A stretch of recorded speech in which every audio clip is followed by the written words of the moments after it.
Hi, I'm Walter. I'm the Dutch mentor, and welcome back to the Smart Performance Podcast, where S stands for self-care, M for mindful growth, A for adaptive problem solving, R for rhythmic operation, P, of course, for building that thriving community, and P for performance. I have Damon with me. A little fun fact: my name is Walter, and there are no other Walters in the world, I always think, but he has a son, 4 years old, with a name Walter. So we were meant to have met today for that purpose alone. Again, today's session is about learning, which is one of my favorite, pastimes, and part of the reason why I fly helicopters, airplanes, and do financial planning, real estate, and a few other things along the way. Because learning is something that keeps you curious, keeps you open-minded, and keeps you heading in a direction where you can have good and really even great conversations. So that's the topic today. I promise there will be an actionable takeaway coming out of this that you can do today, because you know what happens tomorrow, you will forget about our conversation. Damon, thank you very much for joining the show today. Tell us a little bit about yourself. Walter, it's an honor to be here, and please be careful flying those helicopters. Okay? Sure, I will do. So I'm Damon Lembi. I was born and raised in the San Francisco Bay Area. My entire life was about sports. When I became a sophomore in high school, I realized that if I was going to play professionally or in college, baseball was my ticket. So I went all in on baseball, did pretty well. I was a high school All-American, got drafted a couple times back in my glory days. And my first big leadership decision, really, or big decision in my life was, do I go professional and play minor leagues with the Atlanta Braves, or do I go to college? And I had this coach, Andy Lopez, at Pepperdine, who had this moonshot goal of winning the College World Series, which is almost impossible for a small school of 2,500 people. But I bought into that dream. I went to Pepperdine. I suffered with imposter syndrome like a lot of new and emerging leaders do and athletes. Got hurt, left. Guess what? They won the College World Series that year I left.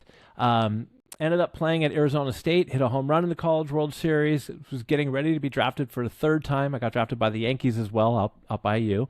And but my season ended and I didn't get drafted. So here I was, 22 years old. I wasn't sure if any of the skills I learned playing baseball were transferable. I was fortunate to come to a family who had a bunch of different businesses, also had a father named Walter. We talked about that. And, but, we had hotels and real estate, but I started off as a receptionist at a computer training company. And I worked my way up 6 years later, right in the middle of the dot-com days. And I was able to, since then, become the CEO, and I've been running Learn It, which is a live learning platform around leadership and some technical skills for 30 years now. So that's me in a very quick nutshell. Well, congratulations on your journey. And I love the fact that we all have one. We should be proud of it, including the pitfalls and shortcomings, because as you know, that most is learned from those times that you fall flat on your face, of course. So, all right, let's talk about what is a problem statement. What is it? Why is failure to continue to learn a potential failure point for leaders? I think it's more important now than ever. You have know-it-alls and you have learn-it-alls. Know-it-alls are somebody, Walter, you come to a conversation, they already have all the answers, they have it figured out. You bring up something to them, they kind of lose interest in what you're talking about. Learn-it-alls are guys like us who are open-minded, willing to have our ideas and assumptions challenged. And it's more important now than ever, I would say, because of AI. Whatever industry you're in, whatever job you have, it's going to be disrupted and things need to be done differently. So you need to be open-minded, and you also need to surround yourself with people who have diverse opinions on things, because you got to be able to continue to learn and grow. And I think as we evolve in our careers and become more senior and had more success, I think you probably would agree, sometimes it becomes harder to continue learning because you feel like you hit that pinnacle, which is absolutely not the case, especially these days. Yeah, so that's very interesting, right? For myself, I made it a mission that if I'm going to do something, I don't need to be the best at it. Like I would love to play baseball. I will never play for the Yankees, but if I'm going to commit to something, I want to become at least good at it. And if I have the potential of being great, then so be it, right? But it is about going on that journey and getting better every day and putting time and effort into it. And that speaks so much to behavior, right? It is the behavior to commit to something and stick with something that often people fall short on. And we talk about being, trapped in your own box in your head. That you know what you know, and and if you want to grow, you need to go outside. So tell me a bit about your journey, your experience with your clients that you've had this. How do you get people to go out of their comfort zone, outside of their box, to go on that path of learning? So one thing about learning, which I think is important, is there's the passive part. That's sitting here listening to a podcast that we do, reading a book. But what I like about your podcast is at the end of it, you always say, here's an action item of something to do tomorrow. The hard part, or do today, the hard part about learning is putting it into practice, because that's where the rubber meets the road. And so that's what we try to work with our clients on, is that it's okay, you go through, and whether you learn a framework around feedback or having difficult conversations or whatever it is, how are you going to take what you learned and put it into practice? What are the situations where you're going to sit down with somebody and actually try something? I love what you said about, not trying to be perfect. Better done than perfect, I think, is one of those lines out there. The only way you can get better at something, Walter, is through having the courage to put it into practice, getting reps in. I have a 5C framework, character, curiosity, courage, confidence, and then community. Courage comes before confidence, because confidence comes from getting the reps in. And it takes courage sometimes to being willing to try something and maybe not having it go the way you wanted it to. But every opportunity, even, I don't look at it as a failure, it's an opportunity to learn, grow, and get better. Yeah, I very much so. I had an engineer on a long time ago, and he was talking about in a keypad and keys. Is that a key lock and keys? He said, the thing is that we have these things that happen in life over and over and over, but we keep coming back with the same key to try to fix the issue. But that's really not the solution. The solution is by learning more, by exposing yourself, by fail fast, fail forward, and to really try new things. In healthcare, where I spend most of my time, it is notorious for people to be firefighters. What do I mean with that? Well, there's a fire. They come in, put the fire out. They never really care about the root cause of it. They go on back to work, only have to, see this rekindle over and over and over. And you have to go back and fight the same fire again. And that's something that happens with people who have the behaviors of just in the moment, really not thinking about big picture itself. So take a client that you have had, or an experience that you've had for yourself, is that, well, how did that manifest, that they finally got to see the big pictures, that, listen, I need to go on this learning journey? And what was the result once they finally made that commitment to go on that journey on a consistent basis? Well, I think this one's probably right up your alley. And we have a client who a couple of years ago really struggled with retention. They didn't realize why they kept losing great talent. And they thought that maybe they weren't paying enough, or there wasn't enough even maybe learning opportunities for these individuals, or promotion opportunities. At the end of the day, what we found out was that in the exit interviews that we did with these clients was they were frustrated, or they couldn't stand their managers. And a lot of times their managers started off at the organization and they were promoted, but they were promoted without having the right skill set. And so people would leave because their manager would not delegate work to them. They'd jump in and they'd micromanage them. So they're losing great talent. So we helped design a program around how do we give these new leaders the types of skills that they need to be successful. And so exactly like you said, I mean, the Heath brothers wrote a great book. I can't remember what it was called, about solving for the root problem instead of the firefighting. Too many times that whether it's in IT or what, we always reward the firefighters instead of sitting back, being curious, understanding what the root problem is and solving for that. And in this particular case that I'm giving you, it was the fact that the leaders either didn't want to be leaders and were kind of pushed into that role because they thought that was a career progression it should be, or B, they weren't given the tools and the opportunity and the coaching to be more successful in the role that they're in. Listen, there's a statement that I've made around that's called the valley of despair. That's exactly what you're describing, is that, but we do this over and over and over. We hire people into the organization from their culture to a new culture. We bring people up from technical skills into leadership. We pat them on the back and say, listen, your boss will meet with you once a month or once a week for coaching and mentoring. And we all know that never happens.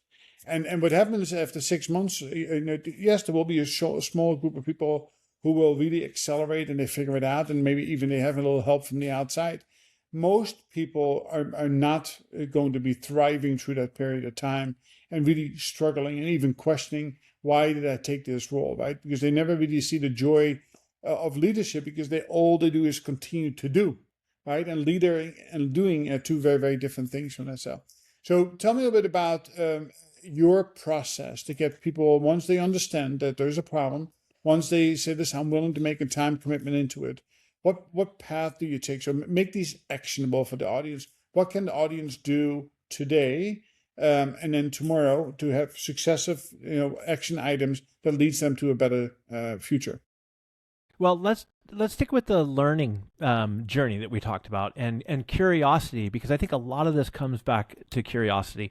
And one thing that you can do that a little exercise I like to do that people tend to like is to be more curious. The next time you go to, let's say you go to a party tonight or you go to a lunch, don't talk about yourself at all. Just force yourself to ask questions and be open-minded to the person that you're with.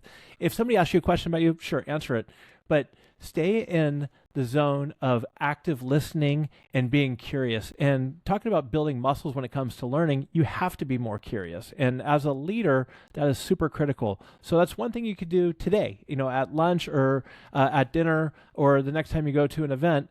Don't make it about you. Just get involved, especially with somebody that maybe you don't know that well, and just ask questions and stay open and be curious.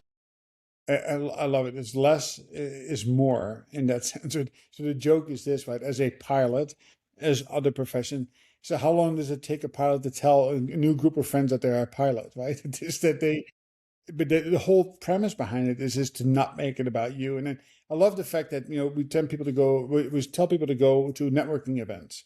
And you see people standing around the table, they're all in a circle, tight. Well, how are you going to invite new people into circles, right? I've been training people to stand in like a U shape.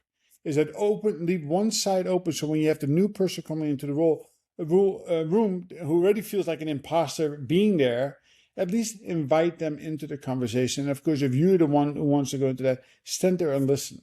Don't be a know-it-all or feel like you need to contribute to the conversation. But I mean, that's a golden nugget right there, right? It's a really great place to start. But what comes after that?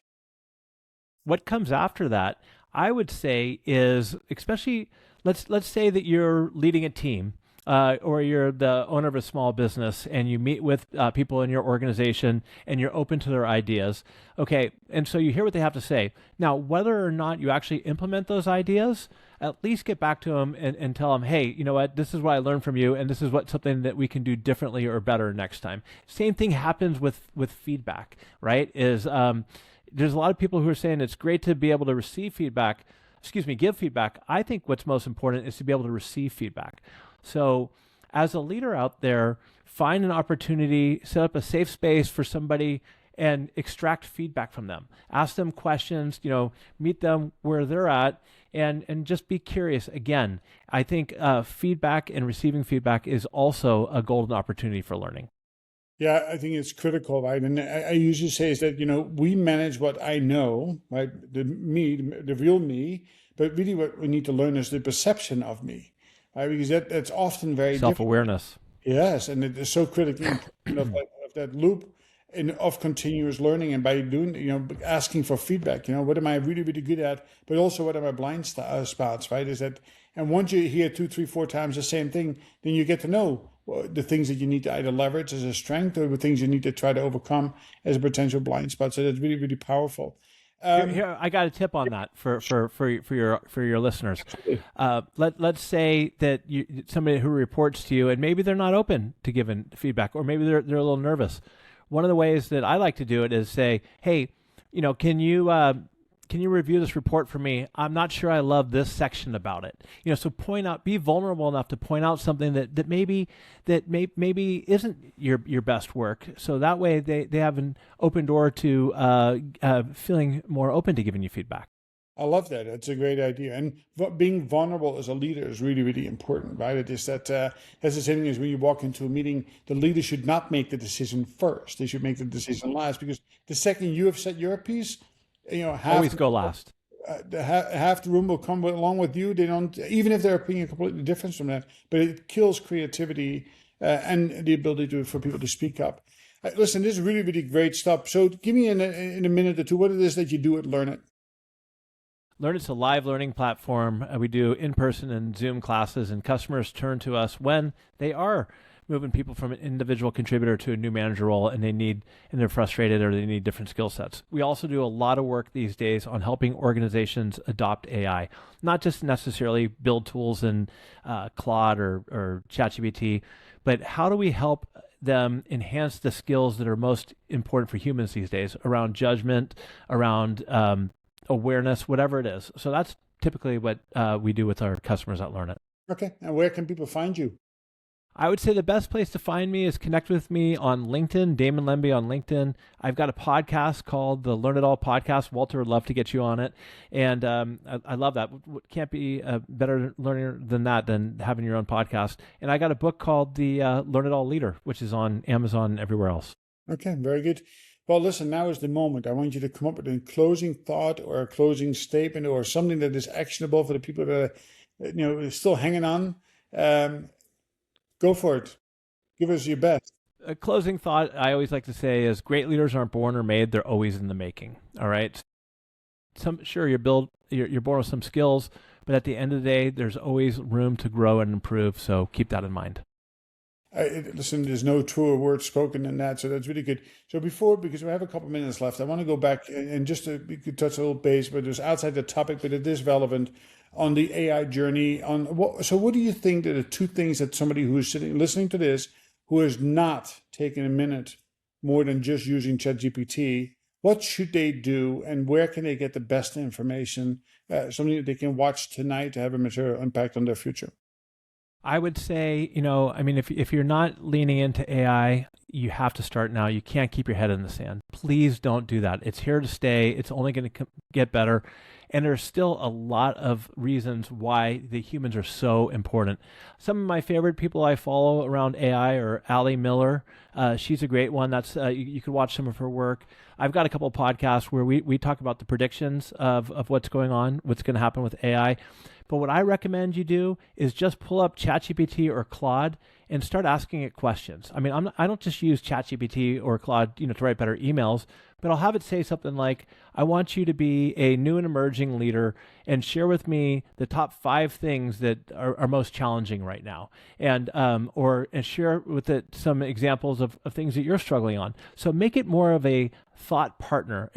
AI should never be a thought leader. It should be a thought partner.